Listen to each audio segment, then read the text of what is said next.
Collector और जिला निर्वाचन अधिकारी मनीष सिंह की उपस्थिति में कल हुए वार्ड आरक्षण को लेकर आज इंदौर प्रेस क्लब में पत्रकारों से चर्चा करते हुए युवक कांग्रेस के राष्ट्रीय प्रवक्ता जयेश गुरनानी ने जिला प्रशासन पर आरोप लगाया कि उन्होंने न्यायालय की अवमानना करते हुए वार्डों का आरक्षण किया है। इसमें रोटेशन का भी बिल्कुल ध्यान नहीं दिया गया। इसी बात को लेकर युवक कांग्रेस न्यायालय की शरण लेकर आरक्षण निरस्त करने की मांग करेगी। युवक कांग्रेस के राष्ट्रीय प्रवक्ता जयेश गुरनानी ने पत्रकारों से चर्चा करते हुए कहा कि जिला प्रशासन ने कानून से बेखौफ तथा विभिन्न न्यायालयीन आदेशों की अवहेलना और अवमानना कर मनमाने ढंग से रोटेशन के बिना ही वार्डों का आरक्षण किया है, जो पूरी तरह से अवैधानिक है। इसे तुरंत निरस्त कर आपातकाल घोषित कर शीघ्र चुनाव कराया जाना चाहिए। उन्होंने कहा कि भारतीय संविधान की आर्टिकल 356 में प्रदत्त शक्तियों का उपयोग कर संवैधानिक तरीके से न्यायालयीन आदेशों का पालन कर निकाय चुनाव कराने के लिए कांग्रेस ने राज्यपाल को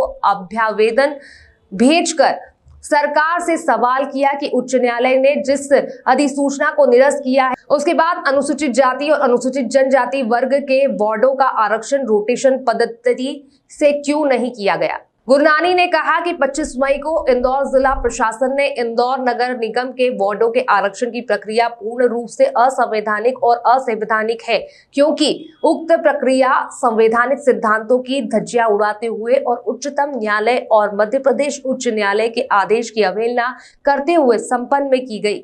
उच्च न्यायालय मध्य प्रदेश खंडपीठ इंदौर ने जयेश गुरनानी विरुद्ध मध्य प्रदेश चुनाव आयोग के प्रकरण में आदेश दिनांक 10 जनवरी को पारित करते हुए यह विधि का सिद्धांत निष्पादित किया था। इन नगरीय निकाय के वार्डों का आरक्षण करते समय मध्य प्रदेश शासन को रोटेशन की पद्धति का पालन करना अनिवार्य है तथा मध्य प्रदेश राज्य पत्र दिनांक 6 नवंबर 2020 के प्रतिपादित मध्य प्रदेश के संपूर्ण नगरीय निकाय चुनाव का आरक्षण को अवैधानिक और शून्य घोषित कर दिया गया था।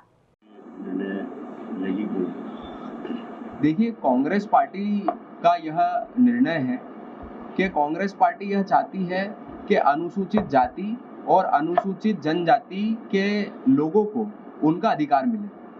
जो वार्ड एक बार आरक्षित हो चुके हैं अनुसूचित जाति और अनुसूचित जनजाति के लिए, उन्हीं वार्डों को वापस से आरक्षित करना, तो इससे दूसरे वार्डों को आरक्षण का लाभ नहीं मिल रहा है। दूसरी बात, जो वार्ड एक बार आरक्षित हो गए SC ST वर्ग के लिए, उन्हीं को वापस आरक्षित कर दिया, तो उन वार्डों से जो सामान्य वर्ग का व्यक्ति है वो तो आजीवन कभी चुनाव नहीं लड़ सकता।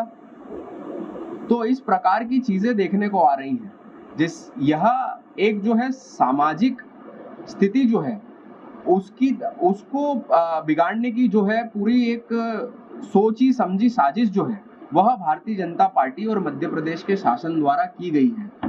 क्योंकि आप समझिए, कोर्ट का आदेश लाने के बावजूद, यह तो मैं पिछले 1 साल से कह रहा था कि रोटेशन का सिद्धांत जो है वह संवैधानिक सिद्धांत है, मध्य प्रदेश शासन को यह मानना चाहिए, पर उन्होंने नहीं माना। मुझे मजबूरन कोर्ट जाना पड़ा।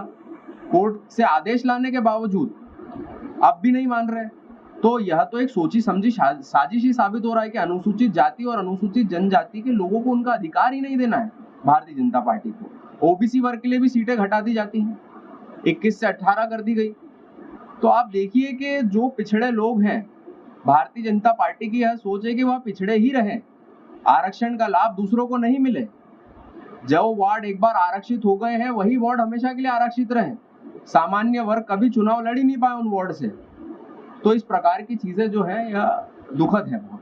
देखने में ये भी आया है कि विधानसभा क्षेत्र क्रमांक 1 और विधानसभा 4 यहाँ पे अभी तक का ये रिकॉर्ड रहा है कि एक भी SC का वार्ड नहीं है। तो ये भेदभाव SC वर्ग के लिए क्यों शासन कर रहा है? क्योंकि शासन अगर रोटेशन की प्रक्रिया नहीं अपनाएगा तो कभी भी जो आरक्षण है SC ST के लिए वह दूसरी विधानसभाओं में पहुंच ही नहीं पाएगा। क्योंकि आज तो जो 13 वार्ड SC के लिए आरक्षित हैं पिछले चुनाव में, उन्हीं 13 को आरक्षित कर दिया गया। जो 3 वार्ड ST के लिए आरक्षित थे, उन्हीं 3 वार्डों को ST के लिए आरक्षित कर दिया गया। तो दूसरे वार्डों में आरक्षण का लाभ जाएगा कैसे? जा ही नहीं सकता।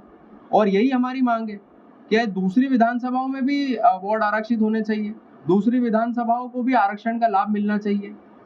परंतु इस पर पूरी सरकार मौन है, कोई जवाब देने को तैयार नहीं है। सुप्रीम कोर्ट के ऑर्डर का हवाला दे रहा है प्रशासन। और यह कह रहा है कि हाईकोर्ट के जितने ऑर्डर थे उसे अब हम नहीं मानेंगे।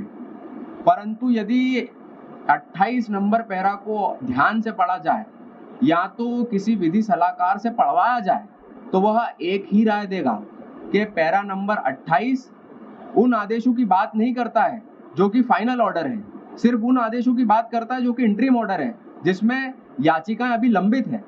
परंतु रोटेशन के संबंध में जो मेरी याचिका थी वह लंबित याचिका नहीं थी, वह याचिका में निर्णय हो गया था, वह याचिका फाइनली डिस्पोज ऑफ हो गई थी और सरकार ने खुद उसकी रिट अपील लगा के रखी हुई है हाई कोर्ट में। तो आखिरकार शासन जो है वह मिस रिप्रेजेंटेशन और मिस इंटरप्रिटेशन कर रहा है पैरा नंबर 28 का, और उसी जजमेंट में के कृष्ण मूर्ति वर्सेस भारत सरकार, इस जजमेंट पर रिलाय किया हुआ है सुप्रीम कोर्ट ने, जिसमें यह कहा गया था कि रोटेशन का सिद्धांत संवैधानिक सिद्धांत है। तो जिस ऑर्डर का जो है शासन हवाला दे करके अपनी काली करतूतों को छुपाने का प्रयास कर रहा है, मैं यह बताना चाहूंगा कि उसी ऑर्डर में के कृष्ण मूर्ति के जजमेंट में रिलाय किया गया है और उसी ऑर्डर में कहा गया है कि रोटेशन फॉलो करना अनिवार्य है। तो आगे आप क्या कदम उठाएंगे? क्या अवमानना की आपने अवमानना का मैंने कल नोटिस दे दिया था। अवमानना के नोटिस में मैंने साफ तौर पर यह कहा था कि 24 घंटे का समय है, 24 घंटे के समय में यदि त्रुटि नहीं सुधारी जाती है तो मुझे मजबूर होकर अवमानना याचिका प्रस्तुत करनी पड़ेगी, और अवमानना याचिका के साथ साथ मैं रिट पिटीशन भी प्रस्तुत कर सकता हूं, जो नया आरक्षण हुआ है उसको पुनः चैलेंज करते हुए। इसमें आपके साथ में जो आपके वरिष्ठ कांग्रेस नेता है वकील है विवेक तन्खा, उनकी भी होगी, उनसे आपकी चर्चा हुई है या किसी से चर्चा हुई? कल मेरी आदरणीय राज्यसभा सांसद विवेक तन्खा जी जो वरिष्ठ अधिवक्ता है उनसे मेरी कल चर्चा भी हुई, तो उन्होंने इस बात के लिए स्वीकृति दी है कि अगर अनुसूचित जाति और अनुसूचित जनजाति के वर्ग के लोगों को उनका अधिकार नहीं मिल रहा है तो कांग्रेस पार्टी ताल ठोक कर इसकी लड़ाई लड़ेगी। आपने आपत्ति भी दी है, क्या करें? जो मेरी आपत्ति है, मैंने कोर्ट की अवमानना का जो नोटिस है वह कल जिला प्रशासन को दिया था, क्योंकि पूर्ण रूप से असंवैधानिक और अवैधानिक प्रक्रिया जो है वह प्रशासन द्वारा अपनाई गई, क्योंकि मेरी याचिका जो है उसमें 10 जनवरी 2022 को यह निर्णय आया था कि रोटेशन की पद्धति अपनाते हुए ही SC/ST वर्ग का आरक्षण किया जाना है।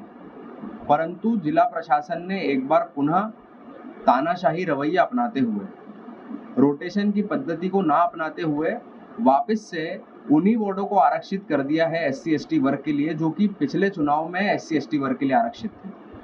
और यह जो कृत्य किया है यह पूर्ण रूप से माननीय उच्च न्यायालय और माननीय उच्चतम न्यायालय दोनों के आदेशों की अवमानना है, क्योंकि माननीय उच्चतम न्यायालय ने के कृष्णमूर्ति विरुद्ध भारत सरकार में यह साफ तौर पर कहा था, संवैधानिक पीठ थी सुप्रीम कोर्ट की, उसमें साफ तौर पर कहा था कि रोटेशन का सिद्धांत जो है वह संवैधानिक सिद्धांत है। उसके विरुद्ध जाकर के जो काम किया है वह पूर्ण रूप से जो है वो टिक नहीं सकता कानून के सामने, इसलिए मैंने कोर्ट की अवमानना का जो है नोटिस दिया है। और वर्तमान में जो स्थिति उत्पन्न हो गई है मध्य प्रदेश में, उसको देखते हुए यह लग रहा है कि प्रशासन जो और शासन जो है, जो कार्यपालिका है, वह न्यायपालिका की ही बात सुनने को तैयार नहीं। विधि का शासन जो है उसका पूर्ण रूप से हनन हो रहा है। इसके संबंध में भी मैंने कल माननीय राज्यपाल जी को यह पत्र लिखा है कि आप जो है मध्य प्रदेश में आपातकाल घोषित करें, क्योंकि यहाँ की कार्यपालिका जो है वह न्यायपालिका के आदेशों की अवहेलना कर रही है खुले रूप से, और यह बताने के बावजूद कि अवहेलना हो रही है उसके बाद भी त्रुटियों को सुधारा नहीं जा रहा है। तो इस प्रकार की जो चीजें उत्पन्न हो गई है मध्य प्रदेश में कि न्यायपालिका जो है आज की तारीख में सब कुछ कार्यपालिका ही कर रही है। आप देखिए रोटेशन का जो निर्णय दिया न्यायपालिका ने उसकी खुले रूप से अवहेलना की गई। दूसरे भी आप मामले देखेंगे कि आज की तारीख में सब कुछ कार्यपालिका ही कर रहा है। कोई अपराध करता है तो उसका मकान खुद ही कार्यपालिका जाके तोड़ देती है। न्यायपालिका को तो मौका ही नहीं मिलता है यह देखने का कि किसी ने कुछ अपराध किया है या नहीं किया है, उसके पहले ही उसको सजा मिल जाती है। तो इस प्रकार की स्थिति जो मध्य प्रदेश में उत्पन्न हो गई है, यह संविधान के विरुद्ध जाकर के सारी चीजें हो रही है, और संविधान को बहुत बड़ा खतरा है इसलिए मैंने राज्यपाल जी को भी यह लेटर लिखा है। या